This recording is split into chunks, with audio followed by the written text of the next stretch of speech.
Diascofoot, le miroir du football de la diaspora congolaise.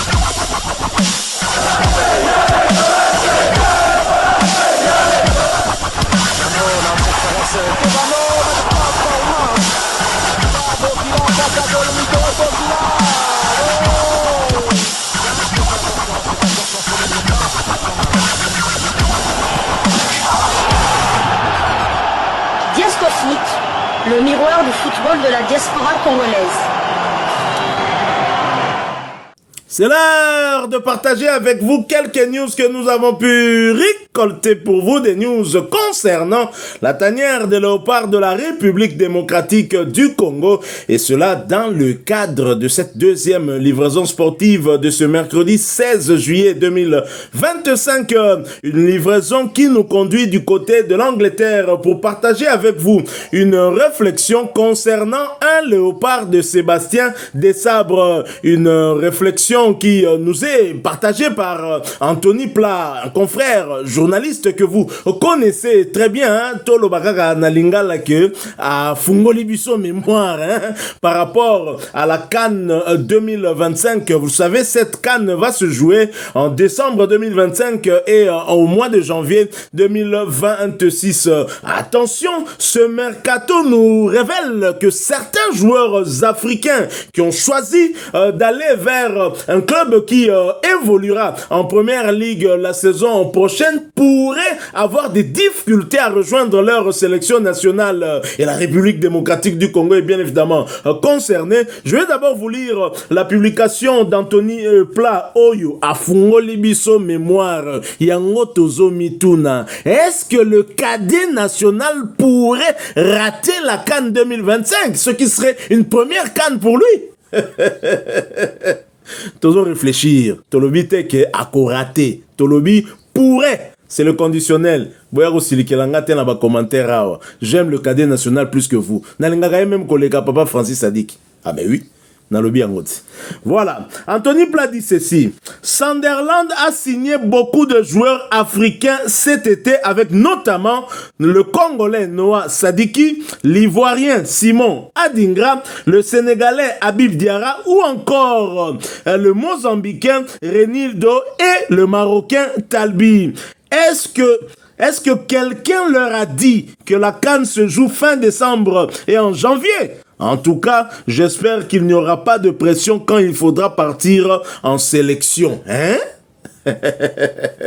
Alors, chers confrères, la question que l'on doit se poser, en quoi est-ce que rejoindre Sunderland pourrait avoir une corrélation avec la CAN qui va se jouer en décembre et janvier, décembre 2025 et janvier 2026? En quoi cela pourrait gêner justement ces joueurs africains pour rejoindre leur pays? Je n'arrive pas très bien à comprendre. Qu'est-ce qui pourrait expliquer ça?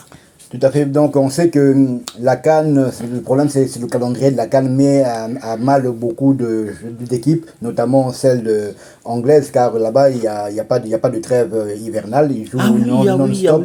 Donc, ça met à mal le championnat. Il y a beaucoup de joueurs africains qui jouent, notamment du côté de Lille, hein, du côté de l'Angleterre. Et là, moi, personnellement, je ne comprends pas. C'est vrai que tant mieux pour eux, mais c'est vrai que la CAN, c'est en janvier, c'est en mi-décembre, et là, Sunderland fait ses achats. Ils achètent là 5 joueurs africains. Et quels joueurs? 5 joueurs africains qui joueront la CAN. Parce que Meldino, là, c'est une valeur sûre. Renildo, c'est une valeur sûre du Mozambique. Vous avez Talbi Belgo, qui a d'ailleurs défrayé la chronique car il avait choisi le Maroc. Vous avez Noah Sadiki, comme vous l'avez dit, ça devrait être sa première CAN. Tout à fait. Andingra, ça, c'est ivoirienne. Qui nous avait mis à mal. Gédéon Kaloulou. Tout le monde s'en souvient, mais là, vraiment, allez, à Sunderland, c'est un peu comme si on a jeté Moki quand même Naïbalé, tout ça. Après, on a Sindaki, tout ça, Nangana Koufa. Non, là, ils savent bien ce qu'ils font. Je me souviens aussi, il y a eu une année aussi, Marseille a fait ses achats. Je pense qu'ils avaient acheté Aubameyang, beaucoup de joueurs africains. Mais là, ça arrive, vous faites ça en connaissance de cause. Et puis, quand même, en France, il y a quand même une trêve de 2 à 3 semaines, mais en Angleterre, il n'y a pas de trêve. Et même le jour de la Noël, ils jouent. On a voulu déplacer justement la CAN pour la mettre en août, en fin juillet, je crois, en juillet, tout ça. Mais le problème, c'est que la FIFA, avec Infantino, ils ont inventé cette Coupe du Monde des clubs. Donc, c'était compliqué. Ils ont quand même la CAN d'ailleurs qui devait se jouer en janvier dernier au Maroc. Ça sera compliqué pour certains clubs, mais j'espère que j'espère qu'il n'y aura pas de pression sur nos joueurs évoluant surtout du côté de l'Angleterre. Mais moi j'ai confiance en Noah Sadiki. Noah Sadiki, c'est un joueur très mature qui a de la personnalité et je ne pense pas qu'il voudrait rater en aucun cas son premier rendez-vous avec la CAN. La CAN qui fait beaucoup de dégâts. On se souvient d'un joueur comme Simon Banza qui avant la CAN était meilleur buteur devant Gyökeres, un attaquant qui est à 2 doigts de signer du côté d'Arsenal. Et on sait tous qu'est-ce qui s'est passé et comment l'année s'est terminée pour Simon Banza. En tout cas, bon, c'est vrai, ça risque d'être compliqué, mais j'ai confiance en Noah Sadiki, j'ai confiance aux dirigeants de Sunderland. On peut dire qu'Anthony Plat a raison de faire cette réflexion. Ça nous a un tout petit peu échappé. On était tous emballés à cette idée de voir Noah Sadiki évoluer en première ligue et c'est tant mieux pour lui. C'est une très bonne chose pour sa carrière. Il va goûter là à un championnat, je dirais, du top 2. Hein. Donc si on peut avoir des doutes, des discussions, certains diraient c'est l'Espagne, d'autres diraient c'est l'Angleterre. Pour moi, l'Angleterre, c'est le championnat le plus difficile au monde. Quand vous y jouez, je pense que vous êtes capable de jouer dans n'importe quel championnat au monde. C'est vrai, Noah Sadiki, déjà nous le réclamions pour la CAN 2023 qui s'était jouée justement en Côte d'Ivoire. Si le sélectionneur-manager Sébastien Desabre l'avait convoqué, il aurait déjà croisé Adingra, Talandenza Masala Makambu, futur coéquipier et Naye, Lelo, Barobet, ensemble, tous des joueurs importants pour leurs équipes. Hein. Habib Diarra, je pense, lui, devrait aussi peut-être faire partie de cette équipe du Sénégal. Bon, tout dépendra de Pape Thiaw. International sénégalais, normalement il sera là. Voilà, donc son ami, tout à fait. Et donc tout cela, ça mettra quand même Sunderland en difficulté parce que là on parle quand même de 5 joueurs et des joueurs importants pour leur sélection. Mais en même temps, que dit la loi? Est-ce que Sunderland sera obligé de libérer certains de ces joueurs, tous ces 5 joueurs, surtout si il arrive à titulariser ces joueurs-là, ça sera dur pour cette équipe qui vient de monter en première ligue. Tous ces joueurs soient titulaires à Sunderland. Ça serait quasiment la moitié de son effectif qui irait en la CAN. Nelly Kambu. Ils ont fait ce choix en connaissance de cause. Ils savent très bien que la CAN se jouera du côté au mi-décembre à la mi-janvier. Donc, et encore, imaginez-vous que maintenant, Noah Sadik arrive à convaincre son coéquipier Eliezer Mayenda qu'on a dû dresser un portrait ici qui est un hispano-congolais. Imaginez-vous que Noah Sadik le convoie et il accepte et Sébastien Desabre le convoque. Ça fait 6 joueurs qui vont discuter. Là, je crois que les dirigeants de ce club auront des cheveux gris ici, ou bien blancs s'ils n'en ont pas encore. Si la question peut se poser pour Sunderland, la même question peut se poser aussi pour Burnley et même pour Brentford aussi. Beaucoup d'équipes, je vois même Tottenham. Imaginez-vous maintenant que Noah Sadiki signe à Tottenham. C'est vrai que Kunduz, le Ghana n'est pas qualifié. Yohan Wissa, mais il y a tous ces grands clubs là ont des Africains, et vous avez à Liverpool qui va perdre Momo Salah qui ne sera pas là. C'est vraiment la figure emblématique de ce club. Vous allez dans tous les clubs, à part peut-être Manchester City, sinon pratiquement tous les clubs anglais, français, surtout en France. Moi, c'est terrible. En France, pratiquement chaque club, peut-être moins le PSG, mais que ce soit Monaco, que ce soit même Marseille et tout ça, ça sera vraiment compliqué pour tous ces clubs. Mais bon, cette compétition existe, il faut faire avec. Noah Sadiki pourrait-il rater la CAN 2025 quand on sait que ce sera sa toute première CAN? Noah Sadiki, il faut le rappeler, c'est le Léopard qui a eu le plus de temps de jeu la saison dernière. C'est donc un joueur qui est très important pour son club le club de l'Union Saint-Gilloise, club champion de Belgique, et il commence à prendre du volume dans la tanière chez Sébastien Desabre. On l'a vu lors du dernier rassemblement. Moudjahidine du sport congolais enrichissait un peu cette réflexion d'Anthony Pla. Oui, mais c'est justement, est-ce que Noah Sadik pourrait rater cette CAN, me donne deux sentiments, parce que déjà s'il rate cette CAN parce qu'il est titulaire à Sunderland, c'est une bonne chose, mais à quoi sert d'être titulaire à Sunderland si la RDC ne profite pas de son temps de jeu justement à Sunderland? Mais d'autre part aussi, on a déjà vu dans le passé, il y a eu des négociations comme ça entre une fédération et un club de football afin de libérer, en pleine compétition, libérer les joueurs pour qu'ils viennent jouer un match de football. Il faut savoir que le Maroc, c'est pas tellement éloigné de l'Angleterre. Je pense que ça doit être dans les 2 à 3 heures de vol. Donc on pourrait aussi voir des arrangements pareils. Un joueur qui n'a pas été titularisé, par exemple, par sa sélection, venir le lendemain alors que son club doit jouer.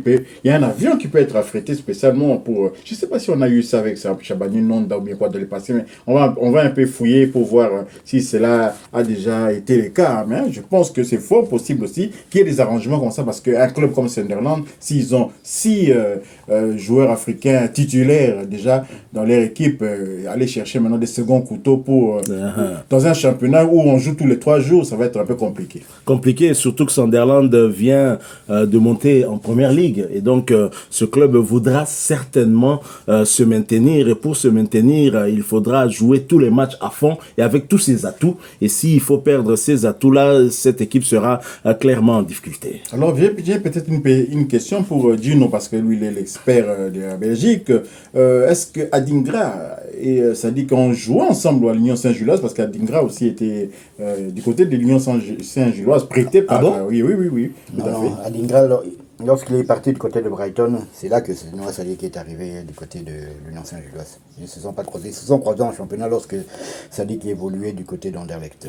Ça démontre évidemment que cette équipe de l'Union Saint-Gilloise, ces 5 dernières années, a sorti des joueurs comme Boniface, comme l'Allemand Undav, qui est originaire de Turquie ou bien du Kurdistan, quelque chose, mais turc en tout cas, qui est devenu international à partir de ses performances justement dans cette formation de l'Union Saint-Gilloise. D'ailleurs, il avait terminé, je crois, meilleur buteur du championnat avant d'aller se retrouver maintenant à Stuttgart. Et vous avez cité Adingra, ils sont nombreux. Beaucoup de joueurs, vous connaissez un autre aussi, je sais pas, Castro Montes, c'est un joueur qui nous plaît beaucoup également. C'était une très bonne équipe, équipe un peu familiale comme ça, qui permet vraiment aux joueurs de pouvoir éclore. Après avoir fait le job avec l'Union Saint-Gilloise, l'Union Saint-Gilloise a fait encore combien d'années? 90 ans, c'est encore combien sans gagner de titres? Et Noah Sadik donne les titres, et il peut maintenant partir tranquille du côté de l'Angleterre. Alors vous avez fait allusion au Sénégalais, nouveau coéquipier de Noah Sadiki, Habib Diarra, qui pourrait se donner rendez-vous le 8 septembre prochain à Kinshasa. Et justement, Anthony Pla en parle aussi, et c'est dans une autre publication où il dit: coéquipiers en club, Sadiki et Diarra se retrouveront, s'ils sont sélectionnés aussi, se retrouveront aussi en septembre à Kinshasa. Pour Sadiki, moi je dirais, en tout cas, il sera convoqué, à moins qu'il cède au coup de pression de Sunderland. Mais connaissant le fils de Francis Sadiki, qui n'a jamais cédé aux pressions de ses parents, je ne le vois pas céder aux pressions du club. C'est sûr qu'il sera là. Date FIFA, donc les championnats seront à l'arrêt, donc il sera en tout cas, s'il est en forme, je pense qu'il sera là, il sera même sur le terrain, à mon avis. Tout à fait. Et le 8 septembre, ce sera un match important pour les deux équipes. La République démocratique du Congo, certains disent même que c'est ce match qui va déterminer lequel des deux pays pourra terminer en pole position. Mais certains sont en train de minimiser le Soudan. Moi, je dis attention à cette équipe soudanaise. Mais de toute façon, on aura une idée sur le premier rendez-vous. Je pense peut-être autour du 4, du 5 septembre, du côté du stade Maître Abdoulaye Wade de Diamniadio, où les Sénégalais offriront leur hospitalité à nos amis crocodiles du Nil du Soudan. Si ce match se termine sur un score nul, alors là, le Sénégal, vous ne serez même pas devant le Soudan, parce que là, il faudra vraiment faire très très attention, même si le Soudan aura un dernier rendez-vous rendez-vous périlleux ici à Kinshasa pour le compte de la dernière journée. Donc voilà, c'est une réflexion que vous pouvez enrichir aussi connaissant le football anglais. Mais de toute façon, qu'on se le dise, la CAN va se jouer en décembre et en janvier. Habituellement, nous jouons en janvier et février. Donc c'est la même problématique de toute façon. Donc il y a Sikeza Langote. Mais Tommy Tunikaka, est-ce que Noah Sadiki pourrait-il rater la CAN 2025 au regard justement de ce paramètre qu'on met devant vous? Sunderland est une équipe qui vient de monter, qui se renforce justement pour se maintenir en première ligue. Est-ce que ce club acceptera de céder ses joueurs importants? J'imagine qu'en sélectionnant, disons qu'en recrutant Noah Sadiki, c'est sur base de sa fiche technique, sur base de ces 2 saisons qu'il a eu à réalisé du côté de l'Union Saint-Gilloise où tout au long de ces 2 saisons, Noah Sadiki était, je pense, l'un des joueurs les plus utilisés par l'Union Saint-Gilloise. Il a pratiquement joué tous les matchs. Il n'a pas vraiment connu de blessures. Je pense qu'à Sunderland, on lui donnera une place de choix aussi, comme dans la sélection des Léopards de la RDC où Sébastien Desabre commence à comprendre le petit. Bon, Noah Sadiki, qu'on se le dise, Bissonde te imposé Sébastien Desabre. T'es à cause de Bissonde au soin de Nité? Bissonde! Tu insistes trop. Naba master tout le bagage public sportif congolais pour Koude Ezali. Bah tu vas réclamer qui est pour la CAN 2023. Rappelez-vous, Noah Sadiki a attaqué nani décembre attaqué même pas na liste élargie. Il y a ba joueur bah tu vas Silikaka Makasi. Heureusement, papa français Silika qui peut mais Noah Yekaka. Ah oui, tout à fait. Hein. Souvenez-vous vraiment, Azaki na liste était très élargie. Et dans cette liste-là, on retrouvait vraiment des joueurs qui, vraiment, avec tous les respects, je ne vais pas citer les noms, mais c'est un joueur, on était même surpris. Joueur Hazard dans le coma, joueur Hazard, il est dans la liste. Bolingui. Bon, voilà. Ah, on te citait qu'à Combo, mais c'est parce qu'il était justement dans un état, dans un piteux état. Tout à fait. Il était dans la liste et ça dit qu'il n'était pas là. C'était une manière peut-être de décourager les petits ou bien de tester son patriotisme. Hein. Est-ce que petit à là quand même, parce que les tests de patriotisme, on a vu ce que ça a donné avec Ngalael Moukao. Hein. Donc, il faut toujours garder silence et puis voilà, justement, les objectifs semblent atteints parce que ce qu'il a fait dans les 2 dernières rencontres amicales qu'on a livrées contre le Mali et le Madagascar, justement, 2 victoires, et bien, ça dit qu'il a marqué 2 points. Tout à fait. Alors, on clôture. Hein. Combien de Léopards de Sébastien Desabre en première ligue pour la nouvelle saison? Actuellement, il y en a 3. 4. 4 Ouais, je compte Aaron Wan-Bissaka aussi. Ah, d'accord. Yohan Wissa, Axel Twanzembe, Aaron Wan-Bissaka et Noah Sadiki. Qui a dit que dans la tanière des Léopards, il y a des joueurs qui ne jouent que dans des clubs de seconde zone? Des Sénégalais? Vous êtes où? Voilà qui met fin à cette 2e livraison sportive de ce mercredi 16 juillet 2025. Vous l'avez aimé, laissez-nous un maximum de j'aime. Partagez avec nous en commentaire votre point de vue. Renforcez cette réflexion d'Anthony Plat. Hein. Nous nous sommes appropriés cette réflexion parce que c'est à juste titre qu'il se pose cette question, tenant compte justement des réalités du football du côté de l'Angleterre avec cette première ligue qui ne s'arrête jamais. Et donc, ça peut compliquer des situations, mais en même temps, on se dit, la CAN s'est toujours jouée en janvier et février, donc le même problème s'est toujours posé. On pense que Noah Sadiki sera certainement là. Moi, j'ai envie qu'il soit là, qu'il joue la CAN. Ce sera une première pour lui. Vous n'êtes pas encore abonné sur cette chaîne, s'il vous plaît, agrandissez la famille. Sachez que nous sommes Diasco Foot, le miroir du football de la diaspora congolaise. N'oubliez pas d'activer la petite cloche de notification. Celle-ci apparaîtra une fois que vous serez abonné. Elle vous permet de ne plus rien manquer des prochains sujets que nous allons vous proposer. Encore une fois, merci à vous. Avec espoir de vous retrouver bientôt dans un autre sujet d'actualité. En attendant, portez-vous bien. Diasco Foot vous dit au revoir.